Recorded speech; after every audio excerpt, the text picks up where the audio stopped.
साथियों, मेरा नाम रोहन है। आज मेरी उम्र 28 साल की है। पढ़ाई करने के साथ ही साथ मैं पार्ट टाइम जॉब भी कर लेता हूँ। आज जो घटना मैं आपके साथ शेयर करने वाला हूँ वह आज से करीब 50 साल पुरानी है और यह घटना मुझे मेरे दादाजी ने बताई थी। मेरे दादाजी उसी स्कूल में पढ़ाने का कार्य क्या करते थे। आज से 50 साल पहले रायपुर के करीब 20 मील दूर एक गांव था जहां पर मेरे दादाजी स्कूल में शिक्षक थे। उस स्कूल के मालिक बहुत अच्छे इंसान थे। हर समय सभी के लिए तत्परता से सहायता को प्रस्तुत रहते थे। शायद ये स्कूल उनके माताजी की स्मृति चिन्ह के साथ थी, इसलिए अत्यंत प्रिय भी थी। एक चौकीदार जो स्कूल में सालों से कार्यरत था, उसके अवकाश ग्रहण करने के बाद वहाँ एक नया चौकीदार नियुक्त हुआ। उसका नाम था हीरालाल। वह मालिक के अपने गांव से था और उसके परिवार में किसी के ना होने से उसे 24 घंटे स्कूल में रहने में भी कोई ऐतराज़ नहीं था। उसे स्कूल के साथ लगता एक कमरा दिया गया जिसमें वह रहता। दिन में प्रिंसिपल रूम के बाहर उनका चपरासी शाम को स्कूल बंद करके अपने कमरे में खाना बनाता और खाता, बगीचे में ठंडी घास पर बैठा रहता। फिर नींद आने पर एक चक्कर मार के सो जाता। इसी दिनचर्या में उसे कुछ महीने बीत गए। फिर एक दिन रात तकरीबन 2 बजे होंगे जब एकाएक कुछ अजीब से कोलाहल से उसकी नींद खुल गई। उसने उठकर देखा तो कमरे में जलती नाइट लैंप बंद हो गई थी। शायद लाइट चली गई थी। बड़ी अजीब बात थी।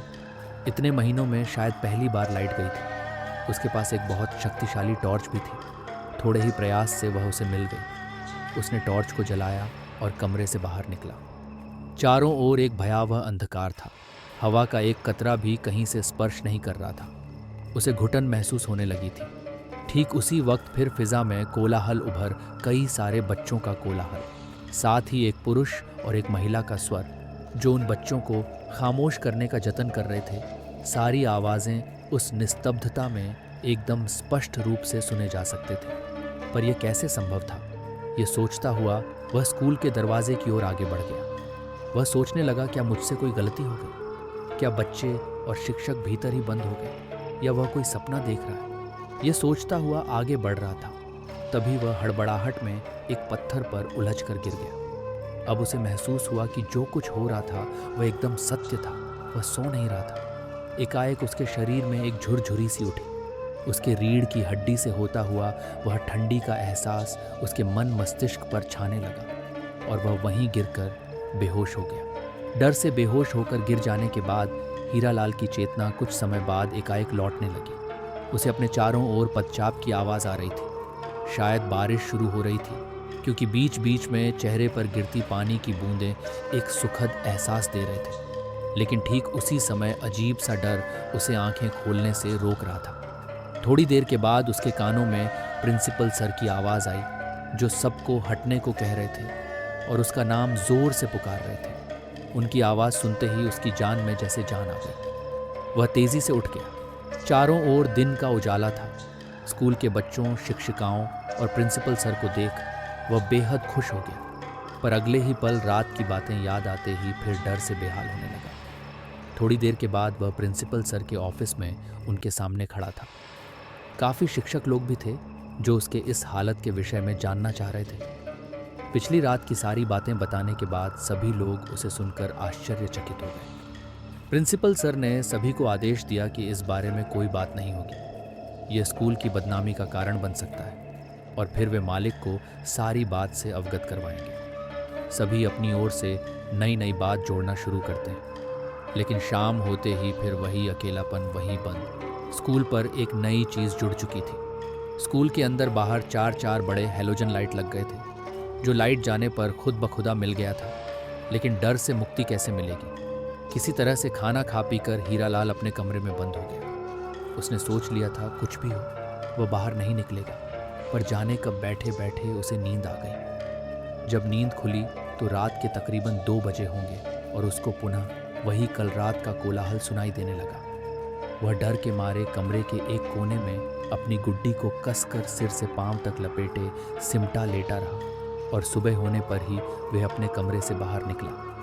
आज उसने पूरी तरह सोच लिया था कि वह अपने गांव चला जाएगा और नहीं रुकेगा। इस भुतहा स्कूल में प्रिंसिपल सर के आते ही वह उनके पास जाकर पिछली रात की सारी बातें बता देता है और उनसे अपनी गांव जाने वाली बात बताता है और बाहर अपनी कुर्सी पर बैठ जाता है। हीरालाल सोचता है कि जेब में पैसे भी अधिक नहीं है, उधर गांव में रहने की भी कोई जगह नहीं। अब बोल तो दिया पर जाएगा कहाँ और कैसे, ये तो सोचा ही नहीं। ये सब सोचते हुए कुछ समय बीत गया। तभी वह जैसे चौंक उठा। सामने उसे मालिक साहब आते दिखे। हड़बड़ाकर खड़ा होने की चाह में वह उन्हें नमस्ते सर बोलना ही भूल गया। वे प्रिंसिपल सर के कमरे में चले गए और फिर थोड़ी देर में उसको अंदर बुलाया गया। अब वह मालिक साहब और प्रिंसिपल सर के सामने हाथ जोड़कर खड़ा था। दोनों ने एक बार पुनः उससे दोनों दिनों के बारे में पूरी बात विस्तार से सुनी, बिना कोई टीका टिप्पणी के। फिर मालिक जी ने पूछा, क्या वह उन्हें मदद किए बिना ही गांव जाना चाहता है? अब उसको अपनी परेशानियां याद हो आई। उसने कहा, मालिक, मदद तो मैं करना चाहता हूँ, पर अकेले में बहुत जल्दी डर लगता है, तो फिर मैं मदद भी क्या कर पाऊंगा। मालिक ने उसे बाहर भेज दिया और फिर प्रिंसिपल से पूछा, सर कोई जवान शिक्षक है जो इस परिस्थिति में हमारी मदद कर सके और बात के भी 5 कान ना हो? प्रिंसिपल ने बहुत सोचकर शर्मा जी को बुलवाया। शर्मा जी स्कूल में सालों से कार्यरत थे और उन्होंने अपने बूते ही अनेकों बार बच्चों के बीच हुई भयावह मारपीट के मसलों को सुलझाया था। वह बच्चों के बीच बेहद लोकप्रिय, बहुत बेहतरीन ताकतवर शारीरिक संरचना के मालिक और स्कूल के खेलकूद के अध्यापक थे। शर्मा जी ने सारी बातें सुनकर अपनी सहमति जताई। फिर मालिक साहब ने हीरालाल को आवाज़ दी।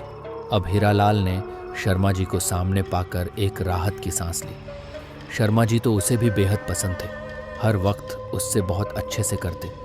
उनके मदद की बात सुनते ही हीरालाल का डर मानो हवा हो गया। शर्मा जी दोपहर को ही घर के लिए निकल गए थे, पर शाम को छुट्टी होने से पहले ही एक बड़ा सा टिफ़िन और अपने सोने की व्यवस्था ले वापस आया। देख जैसे हीरालाल की जान में जान आ गई। सभी के जाने के बाद प्रिंसिपल साहब ने जाते हुए अपनी कार गेट पर रोकी और हीरालाल से पूछा, सब ठीक है, डर तो नहीं लग रहा? अब फिर मुस्कुरा दी और शर्मा जी को अंग्रेजी में कुछ समझा कर चले गए, जो हीरालाल को समझ नहीं आया, पर इतना ज़रूर समझा कि ज़रूरत में शर्मा जी फ़ोन ज़रूर कर लें। हीरालाल फटाफट हरी घास पर एक कुर्सी शर्मा जी के लिए लगा देता है और 2 प्याली में गर्मा गर्म चाय बना कर ले आता है। आज दोपहर में ही उसने 2 लीटर दूध ले रखा था कि शर्मा जी जितनी बार भी चाहे वह चाय पिला सकता है। उसे शर्मा जी का साथ रहना बेहद सुकून दे रहा था। ऐसा लग रहा था जैसे डर तो उसे कभी था ही नहीं। अपनी चाय लेकर उनकी कुर्सी के पास वह घास पर बैठ गया। दोनों चाय पी रहे थे कि उन्हें गेट पर मालिक साहब की गाड़ी आती दिखी। दोनों अपनी चाय छोड़ गेट पर दौड़ पड़े। मालिक साहब कार को वहीं छोड़कर अंदर आ गए और शर्मा जी से अंग्रेजी में बात करते रहे, फिर चले गए। हीरालाल को उनकी बातों का कोई भी मतलब समझ नहीं आया, पर उनका आना 2 बातें उसे ज़रूर समझा गया। एक, वे खुद उन लोगों के लिए परेशान हैं, दूसरे काम में कुछ डर की बात ज़रूर है। खैर, इधर उधर की बातें करते हुए रात के कोई 10 बज गए। शर्मा जी ने खाना खाने का प्रस्ताव रखा और हीरालाल के लाख कहने के बावजूद उसे साथ में खाने के लिए मजबूर किया। शर्मा जी के घर का खाना बेहद लजीज था। दोनों खा पीकर फिर घास पर एक दरी बिछाकर ठंडक का मज़ा लेने लगे। कोई 11:30 बजे जब नींद आने लगी तो वे कमरे में आकर अपने बिस्तरों में सो गए। आधी रात को हीरालाल की नींद खुली तो देखा शर्मा जी कमरे की खिड़की के पास खड़े बेहद ध्यान से कुछ देख रहे हैं। स्कूल से वही आवाज़ें, बच्चों और शिक्षक का कोलाहल एकदम स्पष्ट सुनाई दे रहे थे। हीरालाल को उठा देख शर्मा जी ने हल्की मुस्कान लाते हुए पूछा, डर तो नहीं रहे हो? साथ अंदर चले? हीरालाल ने सिर हिलाकर उनके प्रश्नों को स्वीक दे दी थी, पर दिल में हीरालाल का डर चरम सीमा पर था और वह अपनी धड़कनों की आवाज़ शायद 1 मील दूर से भी सुन पा रहा था। लॉजन अंदर बाहर हर तरफ जल रहे थे, पर अंदर से आती हुई आवाज़ें धीरे धीरे विभ रूप लेती जा रही थी। प्रथम एवं द्वितीय तल के कमरों की बिजली जल बुझ रही थी और इन्हीं कमरों से यह आवाज़ें अब चीत्कार का स्वरूप लेती जा रही थी। हीरालाल शर्मा जी के साथ आहिस्ता आहिस्ता सीढ़ियाँ चढ़कर द्वितीय तल की ओर अग्रसर होते हैं। पहले कमरे के पास पहुंचते ही शर्मा जी एक झटके से दरवाज़ा खोलते हैं, लेकिन देखकर आश्चर्य होता है कि वहाँ एकदम शांति है। बिजली के बल्ब बंद है, कहीं कोई गड़बड़ के निशान भी नहीं है। सिर्फ एक चीज़ जो हीरालाल बताता है और असामान्य दिखता है। ब्लैक बोर्ड पर कुछ लिखा हुआ होता है जिसकी भाषा कुछ समझ नहीं आ रही थी। हालांकि स्कूल नियमावली के अनुसार हर शिक्षक कक्षा के बाद श्याम पट को साफ करके ही कक्षा छोड़ता है। यही हालत दूसरे और तीसरे कमरे में भी दिखता है। जब यह दोनों द्वितीय तल पर होते हैं, इतने में एक जोर की आवाज़ होती है और पहली मंजिल की एक कक्षा से बच्चों के बैठने के बेंच और मेज़ लगभग नीचे उड़ गई और साफ गिर गई दिखते हैं। पर जब ये नीचे दौड़ते हुए पहुंचते हैं तो वहाँ कुछ भी नहीं होता। वापस प्रथम तल की कक्षा में देखते हैं तो कुछ भी गड़बड़ नहीं दिखती है। ठीक उसी वक्त शिक्षक के इस्तेमाल की जाने वाली टेबल एकाएक उड़ती है और शर्मा जी की ओर आती है, पर उसी समय हीरालाल उन्हें धक्का देकर हटा देता है। पर इस काम को करते हुए खुद उस टेबल की जद में आ जाता है और घायल हो जाता है। शर्मा जी उसे उठाकर कमरे में ले आते हैं और स्कूल को बंद कर देते हैं। थोड़ी देर में ही सुबह हो जाती है। मालिक साहब और प्रिंसिपल आ पहुंचते हैं। इरायल को अस्पताल ले जाते हैं। शर्मा जी जब मालिक को सारी बातें बताते हैं तो वे चौंक जाते हैं। हीरालाल को एम्बुलेंस से अस्पताल में भेजकर मालिक साहब, प्रिंसिपल सर और शर्मा जी तीनों एक साथ प्रिंसिपल के कमरे में बैठे थे। शर्मा जी विस्तृत रूप से उन्हें अपनी साथ हुई घटनाओं की जानकारियां दे रहे थे। फिर वे लोग उठकर प्रथम तल पर जा पहुंचे, जहां पर हीरालाल को चोट लगी थी। श्याम पट पर लिखी इबादत अभी तक ज्यों की त्यों ही थी। प्रिंसिपल सर ने बहुत बारीकी से मिलान किया, पर वह उस स्कूल के किसी भी टीचर की हस्तलिपि से नहीं मिलता था। वहाँ पड़ी टेबल काफ़ी बड़ी और वजनदार थी, जिसको उठाकर फेंकना एक या दो लोगों के लिए संभव नहीं था। मालिक साहब अपने इतने पुराने और पुश्तैनी स्कूल में चल रहे इस अजीबो-गरीब घटना से काफ़ी चिंतित और दुखी लग रहे थे, जिसका असर उनके इसी कथन से प्रतिबिंबित होता था कि मैं अभी कुछ समय तक अपनी ओर से ही कोशिशें करूंगा, फिर अगर कुछ ना कर पाया तो ही पुलिस को इसके बीच लाऊंगा। इन शब्दों के साथ ही वह फ़ोन पर किसी से बात करने लगते। दिन तो बिना किसी तरह की परेशानी के निकल गए। बच्चों को तो कुछ भी मालूम नहीं हुआ, पर शिक्षक गण ज़रूर हीरालाल की अनुपस्थिति के कारण को लेकर काफ़ी उत्सुक हो रहे थे, लेकिन कुछ भी मालूम करने में असमर्थ ही रहे। शाम को स्कूल के ताला लगाकर चाबियां को ले प्रिंसिपल सर आखिर में निकल गए और स्कूल को रात्रि के छात्रों के लिए अकेला छोड़ दिया गया। इसी तरह कोई 3 माह बीत गए। हीरालाल अस्पताल से ठीक होकर बाहर आते ही गांव चला गया। इस बीच होने वाली घटनाओं के विषय में मालिक, प्रिंसिपल और शर्मा जी के अलावा किसी को भनक तक नहीं लगी। वास्तविकता में मालिक साहब के गांव के पास ही जंगलों में एक बहुत ही सिद्ध महात्मा रहते थे, जिनके बारे में यह प्रचलित था कि वह अपने पास कई जिन्नात को बंदी रखते थे और वे लोगों को किसी भी बाधा से मुक्त कर सकते थे। वास्तविकता में हीरालाल को वापस गांव में छोड़ने गए। मालिक साहब को यह उपाय सूझ गया था और वह अपने कुछ लोगों को साथ ले उन महात्मा जी से मिलने गए थे। महात्मा जी का नाम स्वामी प्रेमानंद जी महाराज था, पर लोग उन्हें स्वामी जी ही कहते थे। गांव से तकरीबन 7 मील दूर नदी के किनारे बने एक प्राकृतिक गुफा में वे निवास करते और वहीं अपनी आराधना में लीन रहते। स्वामी जी महाराज को देख साधारणतया किसी के भी दिल में डर खौफ पैदा हो सकता था। तकरीबन 7 फुट लंबे, काफ़ी ज़्यादा सांवला रंग, झक सफ़ेद बाल और दाढ़ी, उंगलियों में कई रत्न, बड़ी आँखें, इतनी सुर्ख मानो जवा पुष्प की पंखुड़ियाँ, आवाज़ बहुत भारी और हर पंक्ति के बाद जोर से एयूएम बम का जयघोष करते थे। स्वामी जी को पहली बार जब शाम के समय स्कूल में लाया गया, उस दिन शनिवार का दिन था, स्कूल की छुट्टी का दिन। स्वामी जी गेट से घुसते ही खड़े हो गए। फिर हल्की गुर्राहट उनके मुख से निकलने लगी, जैसे कोई भेड़िया अपने शिकार को देखकर निकालता है। घास पर ही वह अपने बात चर्म को बिछाकर बैठ गए। आंखें बंद करके कोई मंत्र जाप करते हुए उन्होंने अपने कमंडल से थोड़ा जल हाथ में लेकर उस पर फूंक मार स्कूल की ओर फेंका। अचानक उनके सामने घास पर कोहरा सा जमा होने लगा और वहीं बच्चों का कोलाहल, शिक्षक शिक्षिकाओं की ऊंची आवाज़ में उनको डांटना जैसी आवाज़ें आने लगीं। स्वामी जी ने बहुत ही ऊंचे स्वर में सबको बंद करने को कहा और चारों तरफ एकाएक शांति सी छा गई, मानो एक बदमाश बच्चों की कक्षा में प्रधान अध्यापक घुसकर डांटते हैं।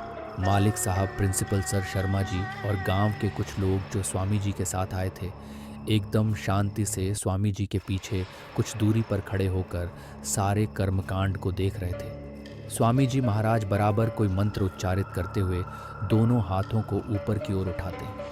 अचानक शून्य से 4 खूंट आं प्रकट हो उस कोहरे के चारों ओर जमीन में अपने आप गड़ जाते हैं। फिर जैसे ही स्वामी जी महाराज हाथों को घुमाते हैं, तो एक अजीब सी बिजली की चमक उन चारों खूंट पर यूं दौड़ने लगी जैसे वह कोई बिजली के तार। एकाएक एक भीषण गर्मी का एहसास सभी को होने लगा और तभी उस कोहरे से जोर से रूदन और याचना के स्वर गूंजने लगे।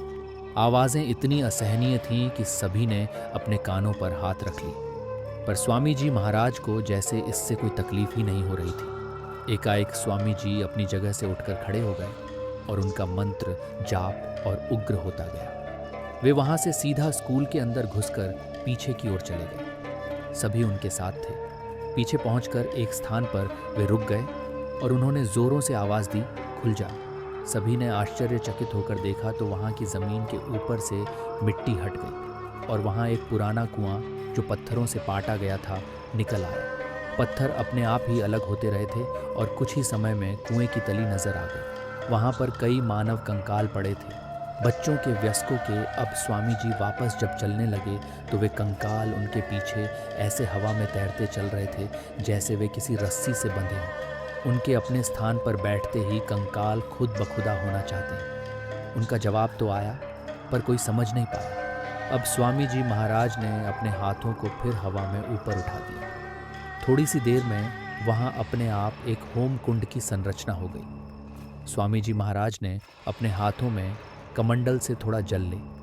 जैसे ही उस होम कुंड में छिड़का, वहाँ पर मौजूद हर इंसान डर गया। उस होम कुंड में भीषण अग्नि प्रज्वलित हो उठी। लपटे तो मानो आसमान छू रहे थे। अब स्वामी जी महाराज ने पुनः मंत्रोच्चारण करना शुरू किया। पुनः सभी आश्चर्यचकित होकर देखते रह गए कैसे एक एक कर 11 बच्चों के कंकाल उस कोहरे से निकलकर कुंड में समाहित होते गए। फिर 4 वयस्कों के कंकाल निकलकर कुंड में समाहित हो गए। उसके बाद कोहरा पूरी तरह समाप्त हो गया और वे खूंट और उनको बांधे वो बिजली अचानक ही स्वामी जी महाराज के शरीर में समाहित हो गई।